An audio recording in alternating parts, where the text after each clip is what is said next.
Sounds great. This is Karen with newclevelandradio.net, and it is time for Avoid the Maze. You are special. My guest today, Joanna Kleinman, who I found on podmatch.com. And I have to scream that out because if it weren't for Podmatch, I wouldn't have found you. I don't think, Joanna. And Right. you, your bio really speaks to me Hmm. because for a long time, I was my worst critic. Yeah. I would, I remember as a young kid, I would sit and cry and tell my parents I was too fat, I was too ugly, I wasn't smart enough, all these things. And I Yes. believed them. And my parents were parents and they would say, stop it, get over it, you're fine. Right. Right. But I Right. didn't know how to do that Of course. because everybody else out there looked better, looked smarter, looked happier. Yeah. And it really wasn't until I got to my 50s that my youngest son said to me, you're always encouraging me, Mom. Hmm. How about encouraging yourself? And I looked Oh, at him like, are beautiful. you crazy? I said, it's selfish. And when Yeah. I said that, he said, you're always telling me to do it. Right. When I tell you that, I don't think I look good enough to ask somebody out on a date, you'll say to me, go look in the mirror. And Right. I'll tell you, I can't. And then I thought, wow, that's me. That's Yes. Mm. so let's talk about dethroning your inner critic. What Mhm. does this mean? Okay. And I love the question, what does it mean? Because that's really important. Because most people, listen, first of all, every human has an inner critic. Okay. I don't care how successful you are, how beautiful you are, how much money you have. It is biologically hardwired into all of us, right? So some people think that there are people walking around out there that don't have an inner critic. And by the way, there might be some people that say, I don't have an inner critic. My opinion of that is you're not looking deep enough. Okay. So let me first start by saying there's good news and bad news. Okay. So I'll do the bad news first. The bad news is we can't ever get rid of this part of our minds that I'm labeling as the inner critic. And that is because it is an automatic and conditioned part of our mind that, to your point, has been conditioned since we were very, very, very small children. I'm talking like between the ages of like 3 and 6 is where this first comes on the scene for all human beings. Um, so we can't ever get rid of it, but what we can do is start to differentiate the difference between who we really are and what is the voice of our automatic mind. So just like our bodies breathe for us, they make our bodies make our hearts beat, our minds just think for us. We think we're the ones that are having these thoughts. We're not, right? So, Karen, when you say, I remember when I was a little girl, right? And then you fast forward to, you're in your 40s or you're right, you're approaching 50. And what we can all recognize is that really these are just regurgitated thoughts. They're the same thoughts. We had a 7-year-old version of it. We had a 20-year-old version of it. We had a 38-year-old version of it. And that's really my work, is helping people to really distinguish that gap, that space between who their true authentic self and that voice. That's what dethroning your inner critic is. And it's interesting because I took this seminar a couple years ago and um, they were talking about, do you hear this voice in your head? Mm-hmm. And I was afraid to say, yes, I hear it, Yeah. because we've always heard that if you are mentally unstable, you Mm. hear voices in your head. Right. And so I like to explain it's not so much that I'm hearing voices in my head.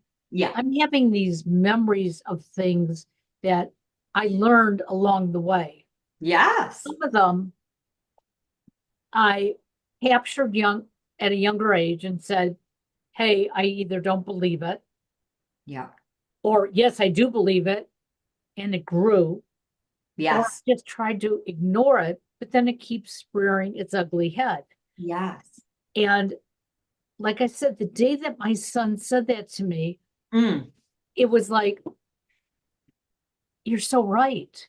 I'm Yeah. not that little girl that the kid next door said, oh, you look ugly today. And why Yep. did he say it? Well, we were both what, 4, 5, 6 years old. Yep. And maybe he didn't like girls at the time. So what do Right. you say to a girl? You Yep. look, and when I had to pick it apart, I thought I was doing it wrong because I didn't have anybody else to discuss it with. Yes. I actually went to a therapist and mentioned to a therapist, and she wanted to take me back to the womb.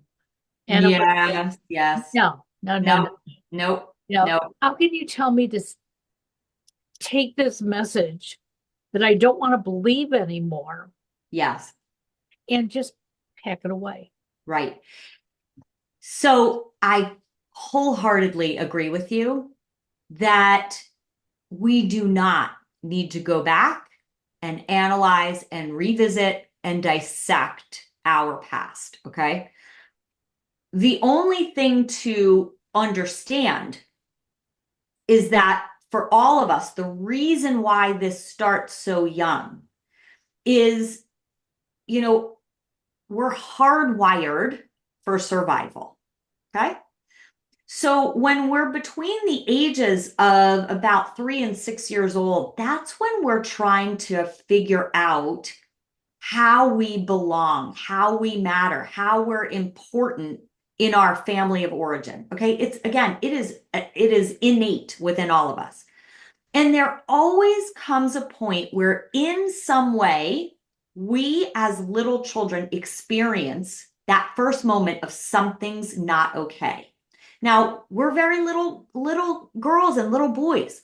So if mom screams at us for spilling milk, we have no understanding that mom just got into a fight with dad and the bills are late and she couldn't get into her, favorite dress because she's 10 pounds overweight, right? We have no idea what's going on with them and we internalize it. So in that moment, that first, it could be a neighbor, like you said, it could be a sibling, it could be a parent, it could be a teacher. But in that first moment where we experience we in some way are not okay, very automatically and unconsciously, we try to figure out who do we need to be to ensure that we never feel that intense fear that we're going to somehow be abandoned or unloved, Right. right?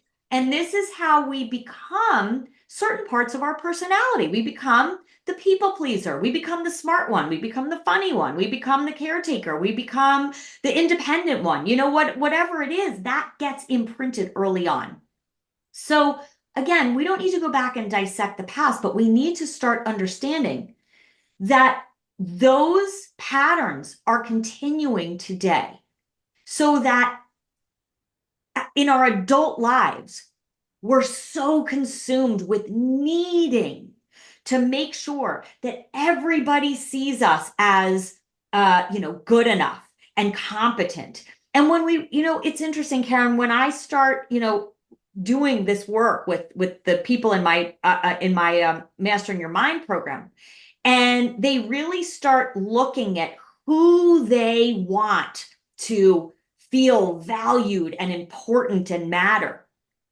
It's not the people that they love the most because they already matter to them. Right. Right? It's people that, truth be told, we don't really give a crap about, and they don't really give a crap about us. But we're so hardwired to have this ideal standard in our minds, right? That I call, right, this ideal version of ourselves, right? And she is the perfect weight, and she has the perfect level of confidence, and she's always poised, and she knows exactly what to say and how to manage life, and she's organized, and, everything under the sun. And we spend our whole lives comparing ourselves to this made up ideal version. And that is how we believe that no matter who we are, what we've accomplished, we're not enough. And, you just explained such a beautiful moment between you and your son. Okay. Now, that takes a certain level of being a mother to raise a son that is then going to have that level of love and respect and say that to you, right? But we don't focus on the absolutely magical parts of who we already are and these parts, right? That in and of itself, just hearing that, it's like, oh my God, your son said that to you. But we overlook that. And that's another part of our biology, is that unfortunately we're hardwired to search for two things. Number one, danger. Okay. So we ignore things that aren't, or we sort of overlook the things that don't bring up danger, right? So your son saying something beautiful, yeah, that's beautiful. But if Susie, who I barely know, criticizes me, I'll spend days thinking about that, right? Yes, exactly. That's right. So we also have this part of our brain called the reticular activating system, which searches for evidence to prove our beliefs true. So between those two things, always being on the alert for danger and then searching for evidence to validate our truths, by the time we're adults, we've paid so much attention to these events and moments, like the little boy that you might not even remember his name calling you ugly, right? But you remember where you were standing and the color of the shirt that you were wearing when he said it, because that's danger. And we have all of this evidence that proves beyond a shadow of a doubt our value, our worthiness, our enoughness. We don't pay attention to that. And that's where we've got to elevate our consciousness and start not just automatically thinking, but learning how to direct our minds to thoughts and beliefs that are going to have us see who we actually already are and the beautiful life that we've already created for ourselves. Don't you think that part of the difficulty here happens to be the social media around everything? Okay. Absolutely. I remember, growing up with Gidget and Sally Field and all these so-called cutesy young girls. Yes. And I remember saying to I think it was my father one day, why aren't I cutesy like that? And he looked at me like, what's your problem? And he said, I don't know, aren't you? Now, he wasn't watching the programs with me. Okay. So I really knew that he couldn't connect to it. Yeah. But I wanted to be daddy's girl because that's what I was seeing on TV as well. Yeah. And these cutesy girls doing all these things, and they had boyfriends and whatever. Yeah. And really, it wasn't until that day that my son said something to me that all of a sudden my mind started rolling back and saying, I can be upset with myself that I didn't see myself sooner, that I didn't live through the things that I thought were important that I didn't have. But wait a second, I can do that now. Yes. Okay. I don't have to be Gidget or Sally Field or any of those people. Right. I can be me. Yes. And if I want to be cutesy, I can be cutesy. If I want to be professional, I can. And it was like mind opening. Yes. Wow. Yes. But for so many people, they go back to, well, but I don't look like that woman on TV that she put on this wrinkle cream and her wrinkles were gone in 30 seconds. And it's like, Yes. that's Yes. the magic of a camera. It's not the Yes. wrinkle cream. Yes. Yes. So we have lived in a culture that, truth be told, of course, it's so much worse now with social media, but the truth is, it's been generations upon generations upon generations of defining ourselves through what we have, our title, our status, our money. And so even before the advent of social media, right, this was already Sure. an epidemic. And I think that in our world now, I do believe that people are awakening. It's slow, but I think people are starting to recognize that this is a toxic way to live, to keep defining ourselves by needing more things, less wrinkles, and again, this is why I'm doing the work that I'm doing in the world. And I know that there are so many other people that are doing very, very similar work, because I think we are all wanting everyone to wake up to a different way of life. Because all you need to do is look at Hollywood, the richest, most beautiful, most supposedly right, powerful people in the world. And the majority of them, I'm not certainly not going to say all of them, but many, many, many of them um, are broken.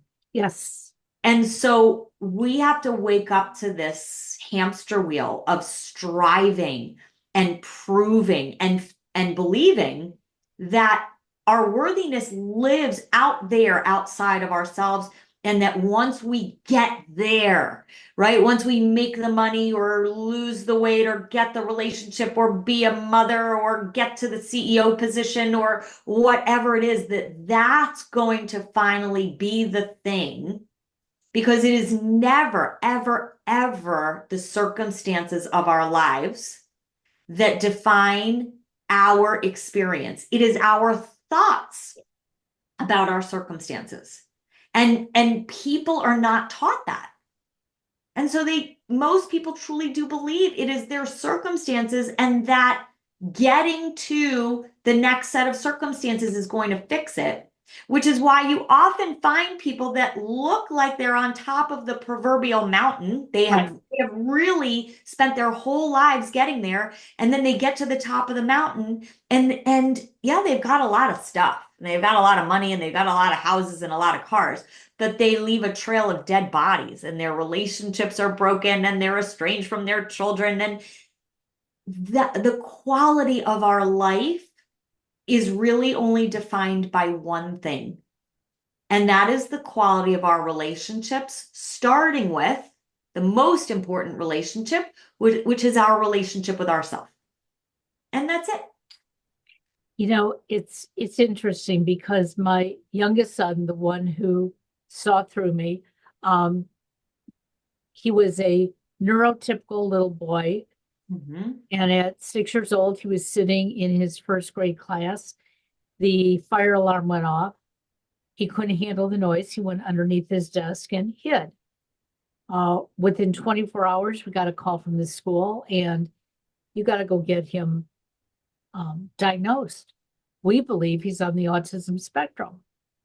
Now, wait a second. He was just fine.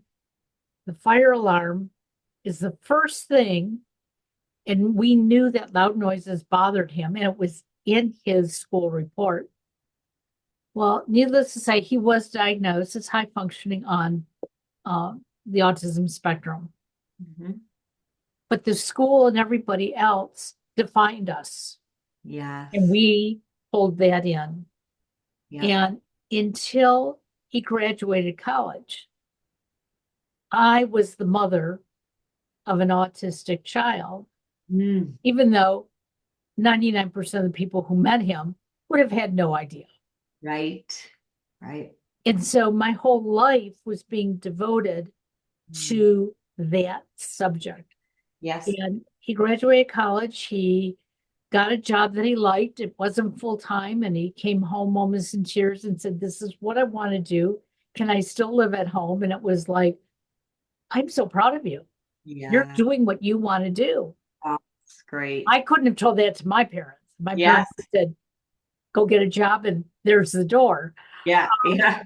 And my parents were very loving, but that's the way it was. And I just said, "Yes, you can stay here and build yourself up and do what you need to do."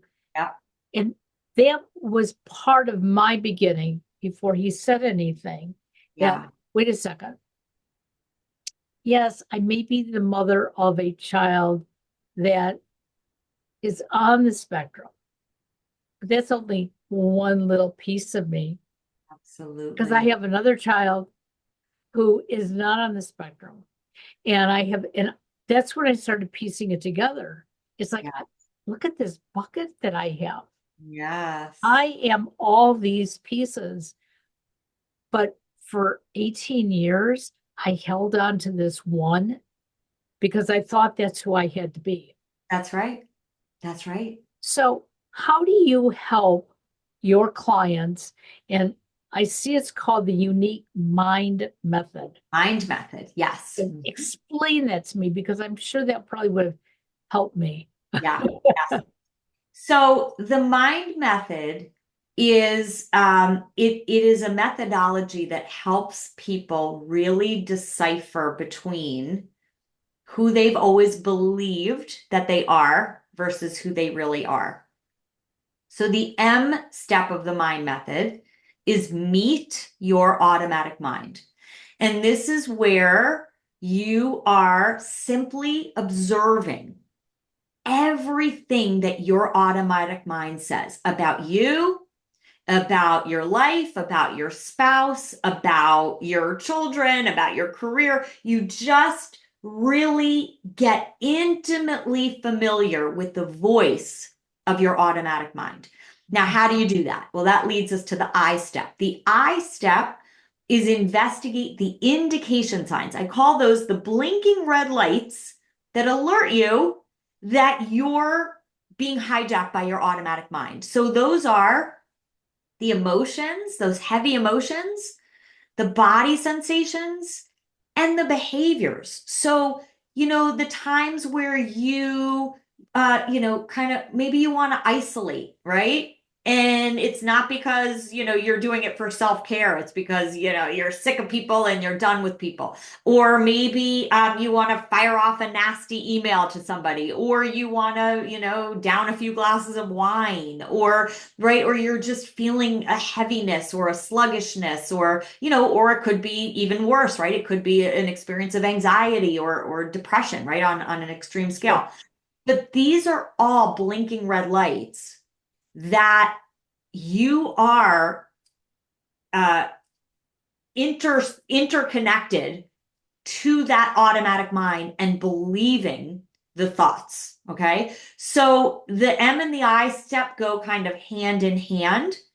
The N step is really the crucial step in the mind method.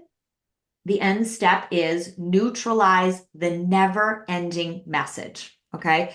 So behind all of our emotions, if we're really going to distill this down, there is always a core trigger, I call it like a button that gets pushed.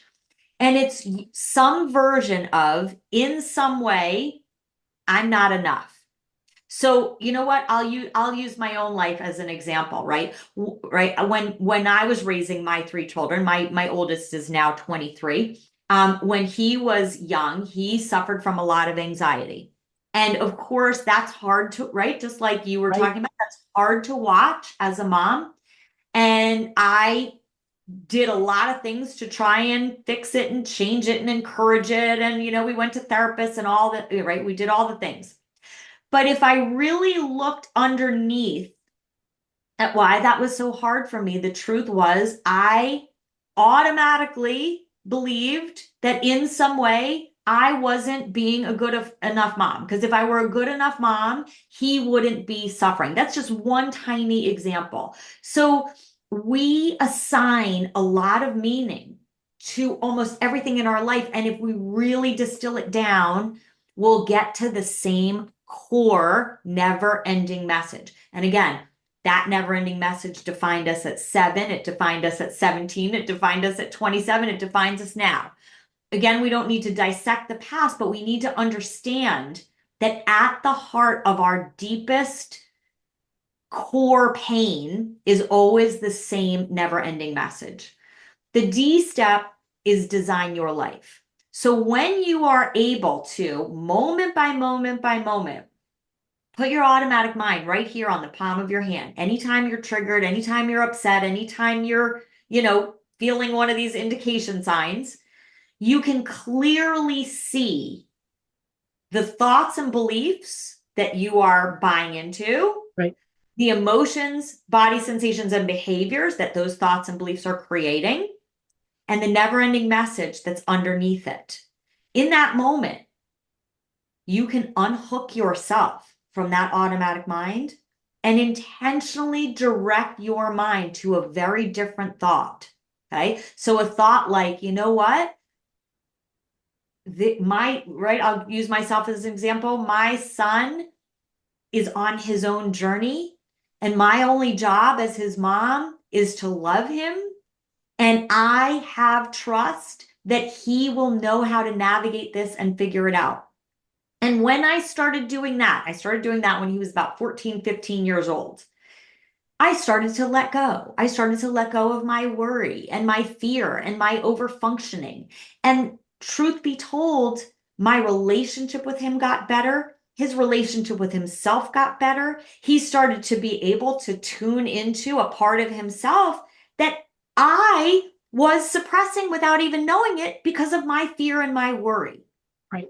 So design your life is about intentionally thinking different thoughts and beliefs that have you tuning into very different emotions and very different behaviors that fundamentally change how your life unfolds in every important area of your life, from your experience of yourself to your most important relationships, to the choices that you're making, to what you feel is important.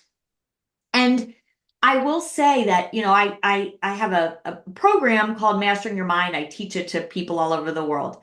And what I hear over and over and over and over, when people really start seeing their automatic mind and their automatic self, and they create that space, many people say, I don't actually know who I really am, because I've spent my entire life believing that I am that voice. And that can be a little unsettling, but that right there, that's where the magic begins. Because if you can be willing to lean into that discomfort on purpose and really discover newly a very different relationship with yourself, actually over time, moment by moment, that you're unhooking from that automatic mind, your personality starts to change in the most beautiful ways. You start to let go of things that you've been holding on to: resentment, anger, distrust, worry, fear. And when you show up differently in your life, right, there's a different energy. Oh, absolutely. Yep. Right? The energy of fear and worry and doubt and right, all those things, energetically, that vibrates at a different level than joy and peace and happiness and balance and fulfillment.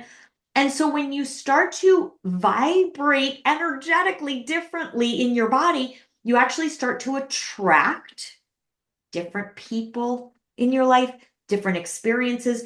You all of a sudden have these, inspirations that come out of nowhere.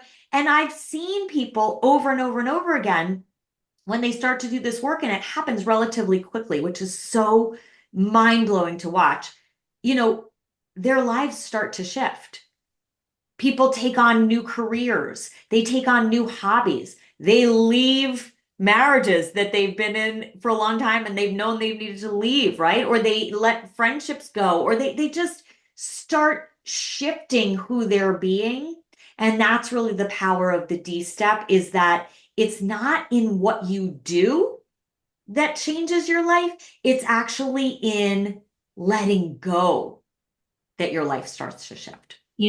It's interesting because this past week, my husband, my youngest son, and I, we traveled to upstate New York. Now, my youngest son actually lives in Texas, so he flew to Ohio, spent a couple days here, and then the three of us got in the car and drove up to see my brother and family.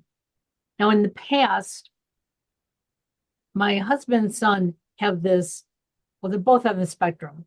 So they both sort of like go head to head. And in the past, I always felt like I had to be the one to separate them and tell them to be quiet and to calm themselves down. And over the last couple of years, I've gotten less and less. But here we are driving, and everything is calm. And all of a sudden, I hear my husband raising his voice, and my son's driving, and I'm thinking, I'm not going to get involved. Yes. And I'm thinking to myself, I don't drink, but when we get to our destination, I'm thinking of a glass of wine. And I let my brain just go about something that I thought that would relax me. And I'm sitting in the back seat, and I turned on another podcast, and they're talking to me, but it's going right into my ears. So I don't hear what they're saying. Yes. And when we made a stop, my husband said to me, "Are you okay?" I said, "I'm just fine." Yeah. And my son figured it out. And he goes, "She's learning, Dad. We don't hate each other, Yeah. but we do get loud. We do get verbal, but both of them forget. But I was holding on to what I was hearing, what I was sensing. Yes. And this was really so dramatic for me because I was in that closed space. Yes. I knew we were going to a hotel and we were going to be in another closed space with each other. And I just kept, I can't let this happen. Yes. And I shared it with my niece, who's now going through something very similar with her kids. And a couple times over the couple days, I just said, you don't have to actually leave the room, but you have to leave the chaos. Yes. That's right. That's right. It was like, I'm not sure what you're talking about. And I said, put your ear pods in. That's right. Go sit and read a book. Walk over in the corner and let's have a conversation about the weather. Yep. And she goes, oh, okay. And I could see now she's calm. Now she's okay. Yes. Before we went on, I got a text from her saying, that really helped. Yes. And it's like, you're right. And I don't call it even self-care anymore. It's finding who I am. That's right. And not letting those things change me. And that's what I did for 50 years. All those things kept changing me. Yes. That is and that's how quick it can happen, Karen. Because what you just shared is an example of catching that automatic mind, which would have gone down the same rabbit hole, interrupting, right, which I call unhooking, and deliberately choosing a very different thought that was going to have you feeling a different emotion, which is right, calm, peace, clarity, which had you engage in a different behavior, which is, I'm not going to get sucked into their turbulence. Right. And that over time, the more that we show up in that authentic self, the more that our reality actually starts to shift. It's absolutely a perfect example. Yep. So how can my listeners find you, follow you, and maybe come to you for some assistance? Yes. So, you can find me at masteringyourmind.com. I do have a free, totally free assessment called Your Inner Critic Assessment, and you can take that at innercriticassessment.com. It's a very comprehensive assessment that shows you 5 different inner critics and how they are occupying your life, the percentage of time they are ruling you, and how they define you and how they define the people in your life. You can listen to my podcast, Dethroning Your Inner Critic, wherever you listen to podcasts. You can buy my book, Dethroning Your Inner Critic, on Amazon or Audible. And if you're interested in connecting with me one-on-one, you can go to my website and you can schedule some time to connect, and I'll tell you about all of the different programs that I offer. It is absolutely wonderful. And all that information will be in the show notes. So there's really no excuse for anybody to say, well, I listened to this whole podcast. I didn't write it down.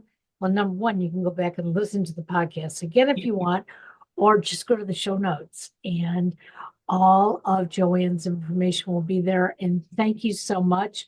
I'm going to take that assessment. I'm Yeah, to see where I am on that. that's great. Great. Thank Thank you so you much so for much. having me. Absolutely. Have a beautiful day. Bye-bye now.